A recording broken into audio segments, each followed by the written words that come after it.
નમસ્કાર, હું છું હર્ષદ.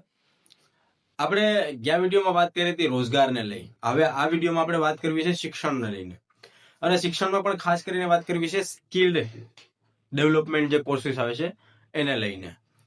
તો મતલબ આપણે સૌ જાણીએ છીએ ઉનાની જે શિક્ષણ વ્યવસ્થા છે એનાથી કોઈ અજાણતો છે નહીં, કારણ કે ઉનામાં ન માત્રની નામની કોલેજો છે અને એ કોલેજોમાં પણ નામ માત્રના કોર્સીસ ચાલે છે.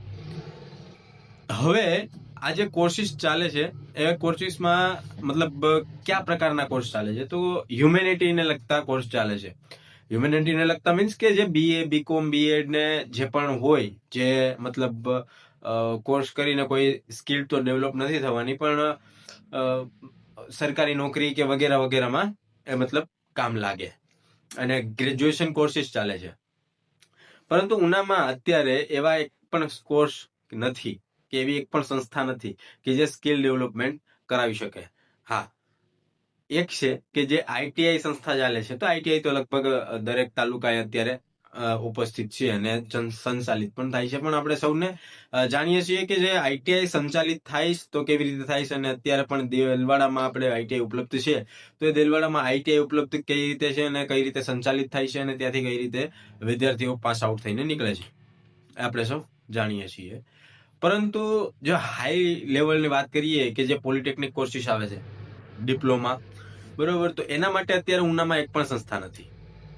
જે પણ વિદ્યાર્થીઓ સ્થાનિક લેવલે પોતાની સ્કિલને ડેવલપ કરવા માંગે છે અને એ ITI લેવલના કોર્સીસ નહીં પણ ડિપ્લોમા લેવલના કોર્સીસમાં ભાગ લઈ અને પોતે સ્કિલ ડેવલપ કરવા માંગે છે, પોતાનું ડેવલપમેન્ટ કરવા માંગે છે, જેથી કરીને રોજગારને મેળવવામાં એમને સરળતા રહી. પરંતુ ઉનામાં એવો કોઈ પણ અત્યારે સંસ્થા હાલ કાર્યરત નથી. તો આ મારો એક સવાલ છે કે કદાચ કાલ સવારે ઉનામાં ઉદ્યોગ સ્થપાય, ઉદ્યોગ આવે, તો શું ઉનાના વિદ્યાર્થીઓને, ઉનાના યુવાનોને એમાં રોજગાર મળી શકે છે? જેનો જવાબ છે ના. કારણ કે અત્યારે લગભગ ઉનાના શિક્ષણની વાત કરીએ તો BA BCom BEd વાળા વિદ્યાર્થીઓ તમને મળે. એના સિવાય તમને કોઈ સ્કિલ્ડ વર્કર કે સ્કિલ ડેવલપમેન્ટ કરેલા વિદ્યાર્થીઓ કે એવા કોઈ કોર્સિસ કરેલા વિદ્યાર્થીઓ તમને નામ માત્ર ના મળશે. તો દરેકને રોજગાર મળી રહે અને દરેક માટે રોજગાર મેળવવો સરળ બને, એટલા માટે ઉનામાં એવી એક શિક્ષણ સંસ્થા આવવી જોઈએ કે જેથી કરીને વિદ્યાર્થીઓ, યુવાનો પોતાને ડેવલપ કરી શકે અને રોજગારમાં સરળતા રહી. અને ઉનામાં પણ ભવિષ્યમાં કદાચ કોઈ ઉદ્યોગ આવે તો એ લોકોને, જે સ્થાનિક લોકો છે, એમને રોજગાર મેળવવામાં કોઈ પણ તકલીફ ના આવે. એટલા માટે મારું એટલો